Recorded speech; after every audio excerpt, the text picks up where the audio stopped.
Mayor Bowser is in her first term, and she is an extraordinary advocate for education for students in our nation's capital, and she's actually expressed a lot of interest and hard work on the middle grades in particular. So please welcome Mayor Bowser.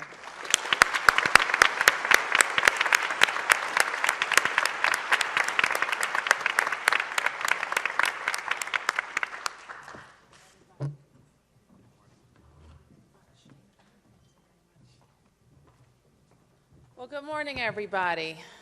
I'm delighted to see you all here, and I got a chance to hear the very last of this panel, so thank you for your good thoughts around middle school students in the middle grades. And I, of course, want to thank the Citizen Schools and Higher Achievement for inviting me here today. Some of you are visiting Washington, D.C., anybody? Well, all right. Well, welcome to our beautiful city, my hometown, your nation's capital, and you know that we have a lot to be grateful for in Washington now. We are indeed a city that is growing. We're adding residents. We're adding businesses. We're attracting technology and innovation to Washington. And so much of our success is centered around the success of our schools. We are able to attract and keep families and to attract and keep businesses when they know that we have a school district that is moving in the right direction. So it's been my great privilege to be the mayor for the last 111 days. And before that, a council member during the time when we started and stayed the course with school reform efforts that are beginning to pay significant dividends for our students and for our city. So I'm always happy to talk about school reform efforts in the District of Columbia, and even more happy to talk about middle school years. We have had a tremendous amount of success attracting families because of quality, but also because of economics to our lower grades.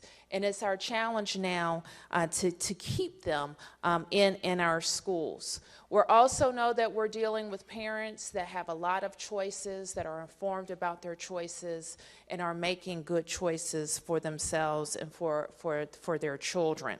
And so we are working to make sure that their school choice in every neighborhood across all 8 wards of the District of Columbia is a good one. So you may know that middle school is and has been a subject of my attention. And we are putting our money, so to speak, where our mouth is in investing in middle schools for district students. I don't have to tell you what an important time in a child's life middle school is. Young people begin to explore the challenges of adulthood, thinking about college, careers, and their future, all the while wrestling with the rage going on in their bodies. And it is important that we as leaders recognize and develop solutions that will help our children learn, grow, and succeed. I am very pleased to work with a great team of educators. You've heard from some of them here, and I know we have great educators from our system in the audience. I've had the privilege of attracting a deputy mayor for education who is working across the sectors in the District of Columbia. Jenny Niles, who's the founder of the E.L. Haynes Public Charter School, is my deputy mayor for education. I was so pleased that we have continuity and innovation in the leadership of Kaya Henderson, and we've recently appointed Hansula Kang as the superintendent of OSSI, all focused on how we are improving instruction and opportunity for children across the city. We believe, of course, that every child, no matter the neighborhood, deserves that type of enrichment and to be on a college track from the very early grades, and we have a huge investment in early childhood education in the city all the way through high school. And our chancellor is right to focus on our job to get our students through high school, but also to equip them with the skills so that they will be successful in college. You may have already heard from Mr. Pinkard the remarkable growth that we've had in middle grades in the District of Columbia. In fact, because we have such a demand for high quality middle schools, sometimes we forget the success that we've actually had. 7th and 8th graders have shown the greatest achievement gains of any grade in DCPS since 2007. Since 2007, proficiency rates in math have more than doubled for 7th and 8th graders.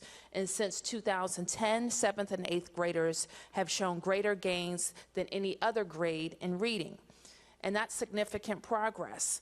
We've also seen significant progress among some of our middle schools. I think, and Principal Zaki may be here today, who is the leader of the Kelly Miller Middle School, that is a fast-growing and improving middle school in Ward 7. And we are focused, I think the Marie Reed principal is here. Where is she? I have had, good to see you, Principal, the opportunity to visit with Marie Reed very recently, one of our final open space schools in the district, and we're very proud in our 2016 budget to make the investment to transform that school as well. I know that we talked a little bit about our budgetary commitments to middle schools, and the Chancellor has been very focused on making sure that that additional support for its enrichment at middle schools is there. And this year, it'll be an additional $17 million commitment. DC Public Schools also offers great learning opportunities for our middle schools in a program that I believe is going to have its second year this year in DC Meets Washington and the school-wide enrichment model. And the Chancellor recently announced that we'll look to our public education fund to privately raise for all of our middle school students to have an international experience while at DCPS, which is also very significant, and that will allow our schools to compete with all schools, whether private or public charter schools throughout the city. So beginning next school year, the school system will also expand the home visit model to address more middle school students. So we know through a home visit program, parents have met with individual teachers to learn about their students' progress and successes. And at the same time, teachers learn more about a student's life at home, improving the bond between schools and family. Now, you may have heard about another initiative that we're focused on in the district, because we have seen since our very aggressive school reforms have begun in the district, our students are improving, but improving too slowly, especially for a particular population, and that's our boys of color. So in January, Chancellor Henderson and I announced the Empowering Males of Color initiative. The initiative is aligned and led in DCPS by proven strategies that will help move our African American and Latino male students in grades pre-K through 12. It brings together our schools, our families, our community, and the district and national leaders to implement effective strategies for boys. Black and Latino boys account for 43% of our student population. And so unfortunately, even though our proficiency rates have climbed overall, there is a considerable gap between our Black and Latino male students and their peers. So we've laid a path to address it and to fix it aggressively. And over the next 3 years, we expect to raise privately $20 million to support these initiatives. Targeting, for example, our Proving What's Possible grants so that schools create initiatives for boys of color to improve academically. We will open a new high school for boys based on the urban prep model in Chicago. And we will recruit, and we're almost there, 500 people, a lot of them men, to serve as volunteer mentors, literacy coaches, to focus on our boys.